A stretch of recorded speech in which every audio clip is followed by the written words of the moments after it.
Good evening friends. यह वाकया मशहूर कवि और गीतकार गोपाल दास नीरज के बारे में है।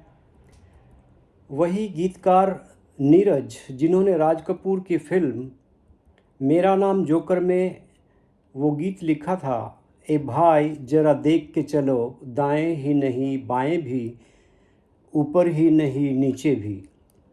लोग ओशो का प्रवचन सुनने ओशो के यहाँ आते थे, अपनी समस्याएं और प्रश्न लिख कर देते थे। ओशो उनका जवाब अपने प्रवचनों में देते थे। कुछ लोग सिर्फ उनका आशीर्वाद लेने आते थे। नीरज साहब ने भी उनका आशीर्वाद ही मांगा था। उन्होंने अपने प्रश्न में लिखा था, ओशो, मैं एक छोटा मोटा कवि हूँ, आपके पास बड़ी आशा लेकर आया हूँ। आशीष दें कि मैं काव्य जगत में खूब ख्याति पाऊँ। कवि नीरज ने उस समय तक अपनी प्रसिद्धि का स्वाद नहीं चखा था। ओशो ने जवाब दिया, भैया गोपाल दास, तुम गलत जगह आ गए हो। मैं जरा उल्टी खोपड़ी का आदमी हूँ। पहली बात तो मैं किसी को आशीर्वाद देता ही नहीं हूँ, और मैंने तुम्हें आशीर्वाद दे भी दिया तो तुम्हें अभिशाप ही लगने वाला है। भैया, कविता ने तुम्हारा क्या बिगाड़ा है? तुम किससे बदला लेना चाहते हो? श्रोताओं से तुम्हारी क्या दुश्मनी है? क्यों किसी को सताना चाहते हो? कोई और अच्छा सा काम देख लो गोपाल। अरे कविता काहे को करते हो? प्रार्थना करो ना। और कविता करके करोगे क्या? इधर देश में बहुत लोग कविता कर चुके हैं, एक से एक कविता।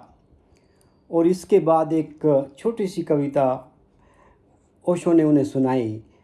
प्रश्न कर रहे क्लास में मास्टर वेंकट राव, प्रश्न कर रहे क्लास में मास्टर वेंकट राव, गुण माता के दूध में क्या क्या है बतलाऊं, क्या क्या है बतलाऊं। तभी बोला एक बच्चा, बिना उबाले इसको पी सकते हैं कच्चा।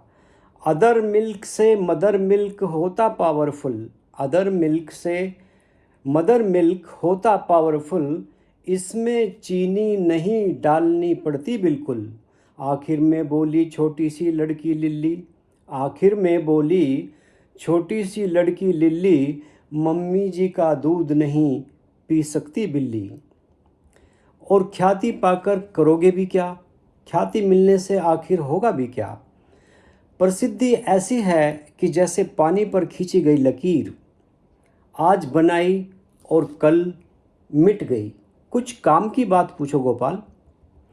ख्याति से तो सिर्फ तुम्हारा अहंकार ही बढ़ेगा, और अहंकार एक रोग है। कोई धन कमाकर अपना ईगो सेटिस्फाई कर रहा है, कोई पद पाकर जो कुछ नहीं कर सकते वो कविता करने लगते हैं।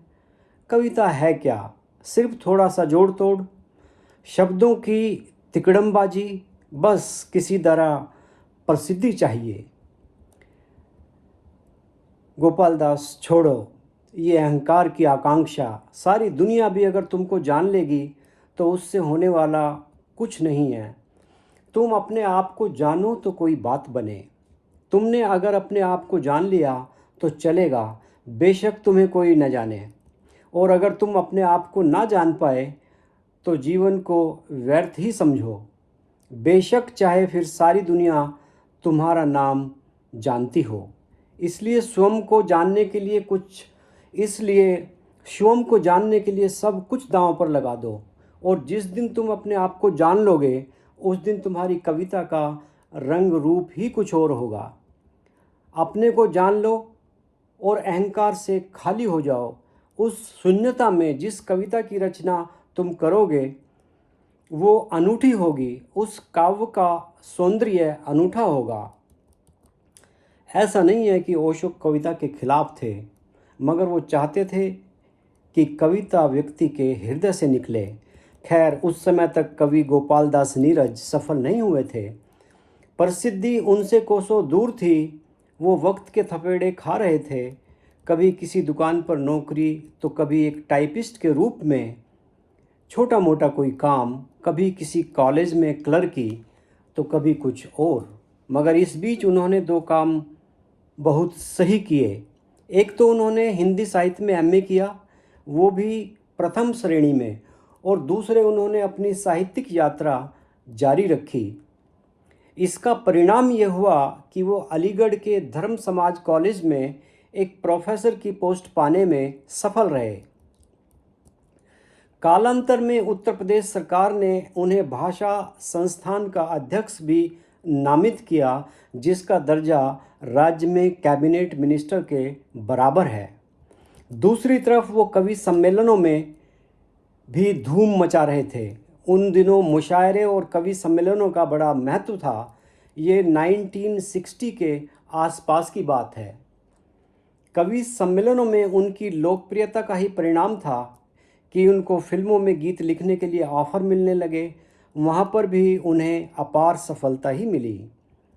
उन्हें लगातार 3 बार फिल्म फेयर अवार्ड के लिए शॉर्ट लिस्टेड किया गया, 1970, 1971 और 1972 में। 1970 में वो इस अवार्ड को पाने में कामयाब भी रहे। इतना ही नहीं, भारत सरकार द्वारा उन्हें पद्मश्री और पद्म भूषण से भी नवाजा गया। ओशो ने उन्हें आशीर्वाद तो नहीं दिया। ओशो ने किसी को भी आशीर्वाद नहीं दिया। ओशो आशीर्वाद शैली के गुरु नहीं थे। ओशो आशीर्वाद शैली के गुरु नहीं थे। ओशो किसी को कोई ढाढ़स नहीं बंधाते थे, कोई सहारा नहीं देते थे, बल्कि ओशो सभी सहारे उल्टे छीन लेते थे।